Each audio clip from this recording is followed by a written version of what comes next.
Good morning, everyone. Sunday, the 27th of November, and I hope you had a good weekend. Things are reasonably stable on the fleet of the GGR. Some interesting things going on, however, and in fact, we'll go straight to the leaderboard. We've got Simon obviously in the lead, and Kirsten's now holding second place and taking out a few miles every day. She needs to be taking out about 10 miles a day for the next couple of months to catch him before Cape Horn, and then make a little bit of a break before then. Anyway, Avalish is third, then Michael Goog, Jeremy, Ian Herbert-Jones, Elliott Smith, Guy Waits, Arnaud. So all kind of interesting. The 24-hour distances are a little bit all over the place, but 136 miles for Simon, 130 for Kirsten, 122 for Avalish, and so it goes. 96 for Michael Goog, and it goes right down to Arnaud, probably doing minus 8 nautical miles away from the mark. So all kind of fun and interesting. Anyway, if we look at the back end of the fleet, Elliott gets the award for the day for the best tweet. He said the biggest lie of the GGR is it's all downwind sailing. It's not. He's trapped in some headwinds. But anyway, I'll just enlarge that so you can see what's going on here with Arnaud. He's heading in a good direction because he's going south. That's pretty important, and he's underway. He's making about 2.8 knots now, which is, at least he's going in the right direction. He's not going to Cape Town, but the further south he gets, the more likely he is to get a following breeze. This one was interesting because Guy's making 0.5 of a knot, going nowhere, but he's changed directions, so maybe he's just got on the other side of this, the centre of this high here, and he had a quick word to Shirley last night with Robert Knox Johnson. This is his benchmark, so he's right alongside him. And I'll do the weather on both of the four boats at the back here. So Elliott's making 6.1 knots, but he's having to sail away from it because you can see quite clearly he's on the edge of quite a strong southeasterly airflow there, and he needs to get away from it. If he had this sort of map in his mind, he might be going the other way to get across here. It's a bit hard to say. He's being conservative, no doubt, because of the forestay. He doesn't want to hold hard to windward, so he's taking it on the beam. That's why he's doing 6 knots. If he was going to windward, he'd be doing way less than 5, but he's cracked off a little bit. He would just have the staysail out. He'd have nothing on the forestay, and probably a couple of reefs in the main. That would be blowing, forecast 25 to 30, maybe gusting a little bit higher. And the sea, well, let's have a look just to get a feel for what's going on with the waves here. They could be quite reasonable. I know it's showing sort of 2.5, something like that. So it's not too bad. Ian is making a lot better go of it because he's in a fit state and the wind's backed off. He's just far enough down to have the sea a little bit more mild. The wind direction is also, it's actually going to swing against him as it goes light. But anyway, at least he's out of the heavier stuff, making 3.2 knots. So Elliott's right on the edge of it. And as I say, he knows what he's got with the bowsprit, and that's the big thing. Various comments about his repair. But the reality is he knows that he's got to look after that bowsprit, and he'll be keeping a very close eye on it, and he'll sail the boat to the conditions in relation to the condition of the boat. It's why we say it's not unsafe, and let's hope he can make Hobart in time to get through the gate. So all is good there. Okay, I'm going to just decrease this and we'll scroll the weather forward so you can see what's going to happen to these 4 boats in the next couple of days. We'll come forward, that's about midnight tonight. Okay, this is moving up a little bit. It's coming in and over Elliott, but at least it's swinging. You can see here it's gone very much more to the east, which means keeping it on the beam, he'll be able to head down and hopefully sail out of it. But that's by midnight tonight, so it'll slowly be swinging counterclockwise for Elliott. So that's going to help him a little bit, and hopefully he'll be down a bit because if he was stationary, and he's not, the wind will be increasing in strength. Ian Herbert-Jones is going to get more wind, so he'll be able to head down. So that's kind of cool. Guy's sitting in a hole. He's going nowhere. He hasn't quite caught this. We were hoping he might just catch this flow in the last couple of days with the forecast, but I doubt whether he'll make that. Because he's just, in fact he won't. I can see where he is now, so he's going to be parked. This is the 20, coming into the 29th now. This is 9 o'clock on the 29th, so a bit of fluky wind back here, but at least they'll keep sailing. So our Nord will come across here somewhere with this, and Guy's got some breeze, so he'll be doing probably 3s and 4s maybe. Elliot looking better. Then look at this.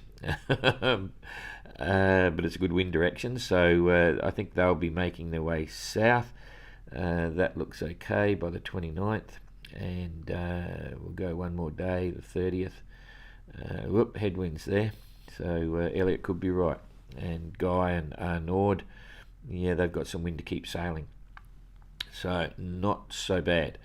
Okay, we'll drop that back to today's weather, and we'll look at the rest of the fleet over here. A couple of interesting things going on. Okay, so Jeremy is making 4.7 knots. It's got a nice tailwind there. The sea state will be quite pleasant, so he'd be enjoying the ride there. Michael Goog is doing 6.2 knots with a northwesterly wind. Abelish getting very close to the line, and I'll explain that in a minute. Doing 5.7 knots is okay, and he's got a southwesterly, so he'll be managing that okay. And Kirsten 7 knots. She's got more of a breeze, and I'll show you the current in a minute. And then Simon up the top here is doing 6.7 knots. Now I'll start from the and a strong northwester. Okay, I got a message from Simon this morning asking if there was anything he needs to know about the safety situation with this blow. Now, he's had fairly big winds, but first of all the information we give entrants in terms of storm weather coming and routing and so on is without obligation. We don't have to do it, but we try to do it in every instance, and we assess the situation at the time. The benchmark for giving weather information on blows is the forecast wind strength, not the gusts. And the forecast wind on this, we were looking at it and saying it's going to go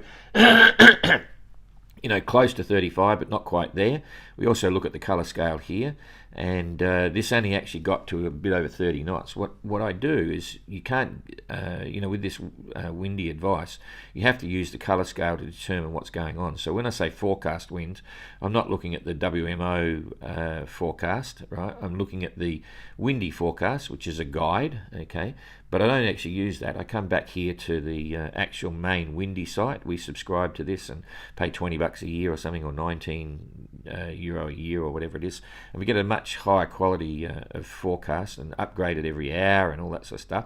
So this is the front that Simon's in, and all the way along it's only 30 knots. It's all 30 knot stuff. So we use 35 knots as a guide or an indicator to tell us, and also we look at the issue. We could issue it if it's a lower wind, if it's a nasty storm, and the nasty ones are the ones where it blows northwest really, or north really hard, and then all of a sudden within half an hour, bang, it goes to the south, and it creates a really dynamic, confused sea.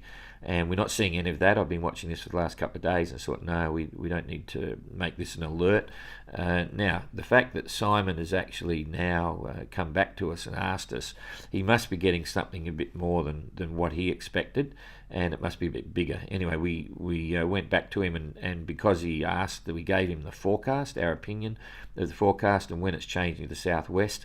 This is very normal, where you have a northwesterly wind that goes over to a southwesterly wind. That's standard Southern Ocean procedure. The preceding the front, there will be cloud cover on the northwesterly, and when it goes southwest, it'll be clear skies.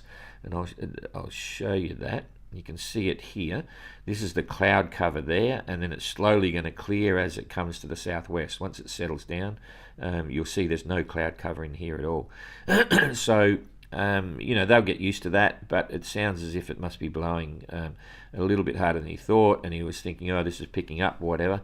Wonder where it's going to go. Is it going to go to the south or whatever? And because it goes southwest again, not overly concerned. I mean, it's blowing, and the sea state is on the edge of here. He's on the edge of sort of 5 meters. That's forecast 5 meters, so it's going to be building up, but it'll drop very quickly. And in fact, if we come forward on this, when that southwesterly comes, you can see straight away this is tomorrow. It's back to a couple of metres, so there's nothing from our perspective to be concerned about that we need to alert him. Nonetheless, because he asked, we told him when it's going to swing and just settled him down. So we'll come back to the wind. Now, the next interesting thing that's going on here is you can see Abelish came down to 5.7. I immediately got an sorry, he's doing 5.7 knots. He's in a southwesterly, and he's closed the distance between towards the no-go zone. So if we build this up here, and then we do a toggle on that, you will see that Abelish is now 42 miles from the zone. Now, I mentioned yesterday or the day before that we can, if we want, notify an entrant that they're 60 miles from the zone. We have a set of guidelines for that as well. First of all, it's never been mentioned in any of the briefings to any of the entrants. They don't even know we do this, and I did that on purpose because I don't want them to rely on it tactically, right? That's the first thing. The second thing is without obligation, but as soon as Abelish got down here, I got an email from the manager, "Oh, Abelish is under 60 miles, we told him." And I said, "Nope, sorry." And there's a very distinct reason for that, because this is a tactical decision for Abelish. Now, why is that the case? First thing is it's a southwesterly, and he's been heading down in a southerly, actually. He's made a decision to go south. Secondly, when you've got a southwesterly, you don't have cloud cover. So I've been watching, and for the last few days, if we go into the clouds here, this is completely clear blue sky. Therefore, we know that he knows exactly where he is. And if they make a tactical decision to go down, and then it goes to the northwest, that's their problem, not our problem. So what's the guide that we use as a rule of thumb for notifying an entrant getting close to the zone? If we think they've been in clouds for a few days, they don't know where they are, or if they're under pressure with a screaming northwesterly and they're going down, down, down, remembering that when they're in a northwesterly, usually they don't have any sun sights, and we can follow that. We follow the cloud cover here to work out whether we believe they know where they are, and then we'll tell them. So but in this instance, we absolutely wouldn't, because Abelish knows exactly what he's doing. In the case of Captain Goog, if we come back here, you can see straight away he's been working with the wind. He's in a northwesterly. I won't say he's been struggling, but if you look at, he's already trying to go to the north a bit in this strong or in this northwesterly airflow. So he's doing all the right things. He's in cloud. He probably may not know where he is, and so we have just this morning alerted him to the fact that if we toggle this on, he's just breached the 60 nautical miles from the zone here.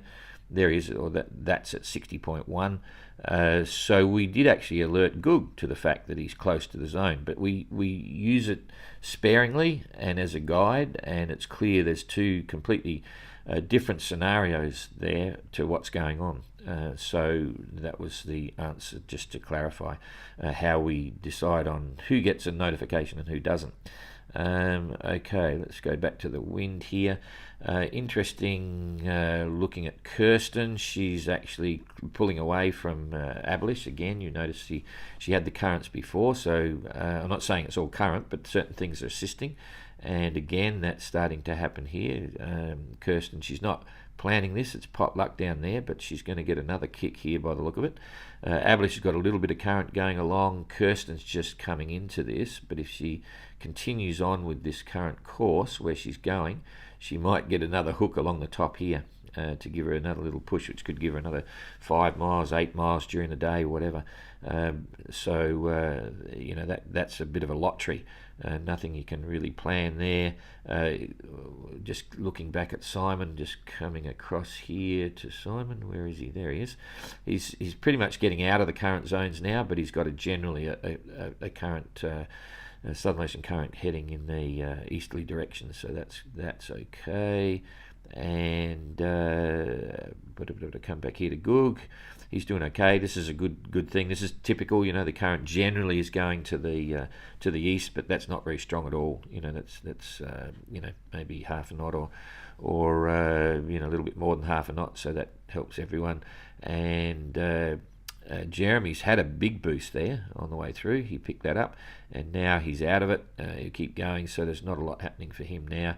As we mentioned, he did 76 miles yesterday as a daily run, but he's making 4.7, so that's pretty reasonable as well. I think that's all we need to go through now. I'll just come back and have a bit of an overview about the weather going forward. Boom, so you can see what's happening here with the whole fleet, or the majority of the fleet.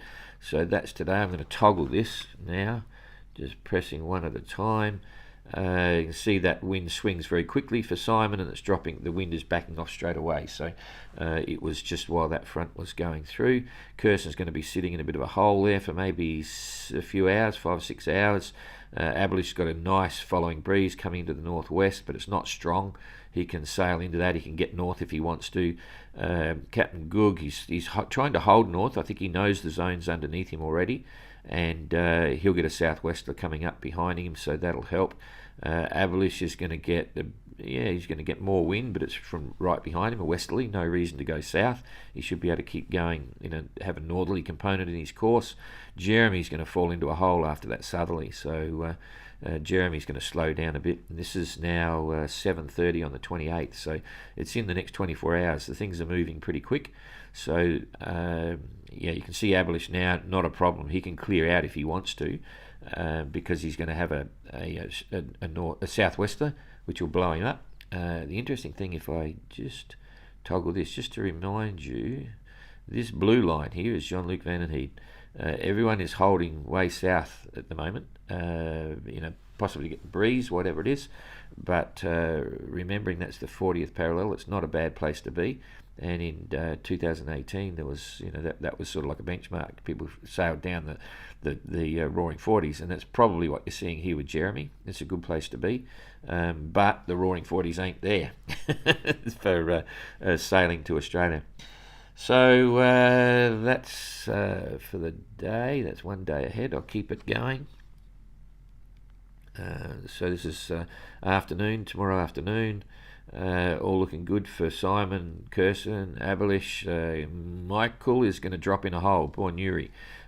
He's right in the centre of that, and that's going to last for about a day or so, I think. So this is now the morning of the 29th. We're now 2 days ahead, so Goog's going to luck out. Jeremy's okay. He's going to be up high there. It's coming forward of the beam, but he'll, obviously angle down a bit. He'll be across here at that stage, 2 days off, so he's still making westing. Simon's got another kick for that from the southwest. He's got a good run, and then Kirsten and Aberlish are going to run into this high, and in fact, it's Kirsten's going to get light headwinds, so that's going to be very frustrating for them. And you can see Simon's going to keep moving, and Kirsten and Aberlish are going to sit there. How many days? There goes 1 day. Ooh, jeepers. There's 2 days. They're going to... Goog will be sailing. Goog might close the gap a little bit there. That was a strong northwester for Jeremy. He'll ride that. There's no storms there, but very confusing. This is where you see there's no solid westerlies there, but I think Simon's going to be okay. He's going to do okay on this. We always talk about, if I'm boring anyone, bugger off, Sunday, so I'm just going to wander on a bit. It's always interesting to talk about how you one weather system apart. So Kirsten at the moment's about 670, 680 miles behind Simon, which is generally she's still in touch.